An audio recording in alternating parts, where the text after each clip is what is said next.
செல்லம் அவர்களுடைய வாழ்க்கையில் நல்லெண்ணம் பிறர் மீது கொள்ள வேண்டும் என்பதை பல இடங்களில் அல்லாஹ்வுடைய தூதர் எமக்கு நினைவுபடுத்தினார்கள். சில உதாரணங்களை பார்ப்போம். உசாமா இப்னு ஸைத் இப்னு ஹாரிதா, உசாமா இப்னு ஸைத் ரலியல்லாஹு அன்ஹு மிகச் சிறந்த நபி தோழர். அவர்கள் சொல்லுகிறார்கள், அல்லாஹ்வுடைய தூதர் எங்களை ஹுரக்கா என்ற ஒரு கூட்டத்தார்களை அவர்களோடு போர் செய்வதற்காக ஒரு குழுவை அனுப்புகிறார்கள். சராயா, படைக்குழு. சராயா என்றால் படைக்குழு. அந்த குழுவில் அல்லாஹ்வுடைய தூதர் இருக்க மாட்டார்கள், அதனால் அது போர் கிடையாது. சராயா, அல்லாஹ்வுடைய தூதர் யாரையாவது நியமித்து நீங்கள் அந்த ஊர்வாசிகளை போர் செய்யுங்கள் என்று அல்லாஹ்வுடைய தூதர் அனுப்புவார்கள். அப்படி அனுப்பக்கூடிய நிலையில் உசாமா இப்னு ஸைத் அவர்களும் அங்கே செல்கிறார்கள். அந்த ஊர்வாசிகள் சிறைபிடிக்கப்படுகிறார்கள். அந்த கூட்டத்தார்கள், போர் நடக்கிறது. உசாமா இப்னு ஸைத் அவர்கள் சொல்லுகிறார்கள், நானும் ஒரு அன்சாரி தோழரும் ஒருவரை பார்த்தோம் அந்த கூட்டத்தார்ல. அவரை நாங்கள் கொலை செய்ய வேண்டும் என்று, அவர் மீது போர் செய்து அவரை கொலை செய்ய வேண்டும் என்று நாங்கள் முன்னால் சென்ற பொழுது அவர் சொன்னார், லா இலாஹ இல்லல்லாஹ். அன்சாரி தோழர் விலகிக் கொண்டார். என்ன, கலிமா சொல்லிட்டார், இனிமே அவரை அல்லாஹ்வுடைய தூதர் தடை செய்தது, விலகிக் கொண்டார். ஆனா உசாமா இப்னு ஸைத் சொன்னார்கள், நான் அவரை ஈட்டியால் குத்தி கொலை செய்து விட்டேன். புரியுதா? உசாமா இப்னு ஸைத் லா இலாஹ இல்லல்லாஹ் சொன்ன அந்த மனிதரை கொலை செய்து விட்டார்கள். அந்த படை திரும்பி வருகிறது அல்லாஹ்வுடைய தூதரிடத்தில். நடந்த செய்தி அல்லாஹ்வுடைய தூதருக்கு சொல்லப்படுகிறது. அல்லாஹ்வுடைய தூதர் ஸல்லல்லாஹு அலைஹி வஸல்லம் அவர்கள் கேட்டார்கள், யா உசாமா அகதல்தஹு பஅதமா قال لا இலாஹ இல்லல்லாஹ். ஒரு மனிதன் லா இலாஹ இல்லல்லாஹ் என்று கூறியதற்கு பிறகு அவரை கொலை செய்தாயா? அவர் மீது நீ போர் தொடுத்தாயா? உசாமா இப்னு ஸைத் சொன்னார்கள், அல்லாஹ்வுடைய தூதரே, அவர் தன்னை பாதுகாத்துக் கொள்வதற்காகத்தான் சொன்னார். என்ன சொன்னார்? அவர் தன்னை பாதுகாத்துக் கொள்வதற்காகத்தான் சொன்னாரை தவிர மனசால அவர் சொல்லல. அல்லாஹ்வுடைய தூதர் ஸல்லல்லாஹு அலைஹி வஸல்லம் அவர்கள் சொன்னார்கள், இது வெளிப்படையாக மனிதனுக்கு தெரியக்கூடியது. ஒருத்தர் போர் தொடுக்க போகும்போது அவர் லா இலாஹ இல்லல்லாஹ் சொன்னா அவர் தன்னை பாதுகாத்துக் கொள்வதற்காக சொல்கிறார் என்று உலகத்தில் எல்லாரும் சொல்லுவாங்க. அல்லாஹ்வுடைய தூதர் ஸல்லல்லாஹு அலைஹி வஸல்லம் எப்படி பக்குவப்படுத்தினார்கள் பாருங்கள். மறுபடியும் கேட்டார்கள் இந்த பதிலுக்கு பிறகும், அகதல்தஹு பஅதமா قال لا இலாஹ இல்லல்லாஹ். ஒரு மனிதன் லா இலாஹ இல்லல்லாஹ் என்று கூறியதற்கு பிறகும் அவனோடு நீ போர் செய்தாயா? மறுபடியும் கேட்டார்கள். உசாமா இப்னு ஸைத் காரணத்தை சொல்லுகிறார், எதுக்கு நான் அவர் மேல போர் செஞ்சேன்னு சொல்லி. அல்லாஹ்வுடைய தூதர் அந்த காரணத்தை ஏற்றுக்கொள்ளவில்லையே. அவர் வாயால சொன்னதுக்கு பிறகு அவர் மறைச்சு சொன்னாரா மறைக்காம சொன்னாரா சொல்லி உங்களுக்கு என்ன அதுல தேவை இருக்கு உசாமா? சுப்ஹானல்லாஹ். அவர் நாவால் மொழிந்து விட்டால் அவர் மீது நல்லெண்ணம் கொண்டு அன்சாரியை போன்று நீங்களும் விலகி இருக்க வேண்டுமே.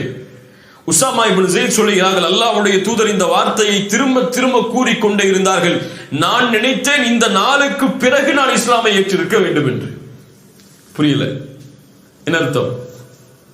இந்த நாள் என்னை விட்டு கடந்து போய் இந்த பாவம் எல்லாம் போனதுக்கு பிறகு இஸ்லாமை ஏற்றிருக்க வேண்டுமே என்று நினைக்கும் அளவிற்கு அல்லாஹ்வுடைய தூதர் திரும்ப திரும்ப அந்த வார்த்தையை சொன்னார்கள். சுப்ஹானல்லாஹ். எதிரிகள் கூட தங்களை பாதுகாத்துக் கொள்ள வேண்டும் என்பதற்காக லா இலாஹ இல்லல்லாஹ்வை மொழிந்த பொழுது அல்லாஹ்வுடைய தூதர் நல்லெண்ணம் வை அவர் மீது, ஹுஸ்னுல் ظنை வை உசாமா என்று சொன்னார்கள். இன்னொரு நிகழ்வை பாருங்கள். அலி இப்னு அபி தாலிப் அவர்கள் யமன் தேசத்திலிருந்து ஒரு தங்கத்தை அனுப்புகிறார்கள், தங்க குவியல். அல்லாஹ்வுடைய தூதர் முக்கியமான நபித்தோழர்களை மட்டும் அழைத்து பங்கு வைக்கிறார்கள். சில நபித்தோழர்கள் அதை பார்த்த மற்ற நபித்தோழர்கள் எல்லாம் சொன்னார்கள், சில நபித்தோழர்கள் சொன்னார்கள், குன்னா நஹ்னு அஹக்க பிஹாதா மின் ஹாஉலா. கொடுக்கப்பட்டவர்களை விட நாங்கள் தானே இதற்கு தகுதியானவர்கள். அல்லாஹ்வுடைய தூதர் எங்களுக்கு கொடுத்திருக்கணும். அல்லாஹ்வுடைய தூதர் யாருக்கு கொடுத்துட்டாங்க? அந்த நபித்தோழர்களுக்கு மட்டும் கொடுத்துட்டாங்களே. நஜ்ஜாருடைய கோத்திரத்தில் உள்ள அந்த நபித்தோழர்களுக்கு மட்டும் கொடுக்கப்பட்டதே ஏன் என்று சில நபித்தோழர்கள் கேள்வி கேட்டார்கள். அல்லாஹ்வுடைய தூதருக்கு இந்த கேள்வி கொண்டு போய் சேர்க்கப்பட்டது. அல்லாஹ்வுடைய தூதர் செஞ்சதுக்கு காரணம் சொன்னாங்க சில ஹதீஸ்ல. ஏன் செஞ்சாங்க?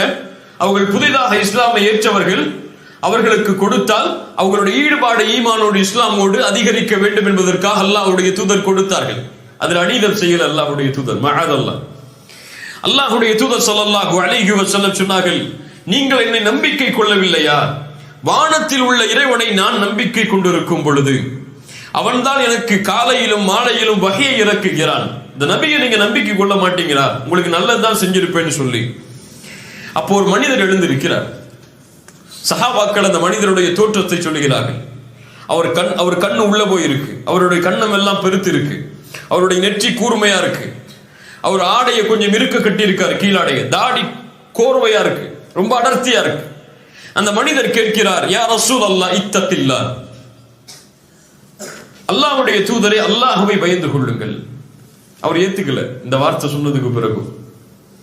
அல்லாஹ்வுடைய தூதர் சொன்னார்கள், வைலக் அலஸ்து அஹக்க அஹ்லில் அர்தி இத்தகில்லாஹ், அல்லாஹ்வை இந்த பூமியிலேயே அதிகமாக பயப்படுபவன் நான் இல்லையா? யாரை பார்த்து சொல்ற நீ இப்படி? அல்லாஹ்வுடைய தூதர் ஸல்லல்லாஹு அலைஹி வஸல்லம் பணிவோடு கேட்கிறார்கள். உடனே அந்த மனிதர் எழுந்து திரும்பி போயிடுறார். இந்த மனிதர் அல்லாஹ்வுடைய தூதரை பார்த்து பயந்து கொள்ளுங்கன்னு சொன்னாரு. அந்த மனிதர் திரும்பி போயிடுறார். காலித் இப்னு வலீத் கேட்கிறார்கள், யா ரசூலல்லாஹ், அவருடைய கழுத்தை வெட்டி விடவா? யாருக்கு வராது? யார் இந்த பூமியில் தக்குவாவை கற்றுக் கொடுத்தார்கள் அவரை பார்த்து பயந்து கொள்ளுங்கள் என்று தக்குவாவை ஞாபகப்படுத்தினால் என்ன அர்த்தம்? அதற்கு நேர்மையாக நடந்து கொள்ளுங்கள் என்று அர்த்தம். அவர் தூதர் அநீதமா நடந்து கொண்டார் நினைச்சிருக்கார். சஹாபாக்களுடைய கோபம் நியாயமானது. காலித் இப்னு வலீத் கேட்டார்கள், அல்லாஹ்வுடைய தூதர் அவருடைய கழுத்தை வெட்டவா? அல்லாஹ்வுடைய தூதர் ஸல்லல்லாஹு அலைஹி வஸல்லம் சொன்னார்கள், லா லஅல்லஹு அய்யகூன யுஸல்லி, அவர் தொழக்கூடியவராக இருக்கலாம் காலிதே, வேண்டாம். சுப்ஹானல்லாஹ். அவர் ஒரு தீமையை நடக்கிறார். அல்லாஹ்வுடைய தூதர் எதை ஞாபகப்படுத்துறாங்க? அவர் தொழுகையாளியா இருக்கலாம். அதை நினைச்சு பாரு நீ. இதை விட்டு நீ இவர் செஞ்ச இந்த குற்றத்தை விட்டு அவர் தொழுகையாளியா இருக்கலாம். அப்படியா இல்லையா? ஒரு மனிதன் எல்லா வாழ்க்கை முழுக்க அவருடைய வாழ்க்கையில பாவம் தான் இருக்குமா? ஏதாவது நல்ல கரையை செய்ய மாட்டான். போற வழியில ஒரு கஷ்டப்பட்டிருக்கவனுக்கு 100 திர்ஹம் கொடுத்துட்டு போயிருவான். நமக்கு 100 திர்ஹம் கொடுக்குறது கஷ்டமா இருக்கும். அவனும் அதே கஷ்டத்துல இருப்பான், 100 திர்ஹம் கொடுப்பான். நம்ம தொழுவோம், அவன் தொழுவ மாட்டான். அவ்வளவுதான் வித்தியாசம் இருக்கும். நம்ம அவன் எப்படி பார்ப்போம்?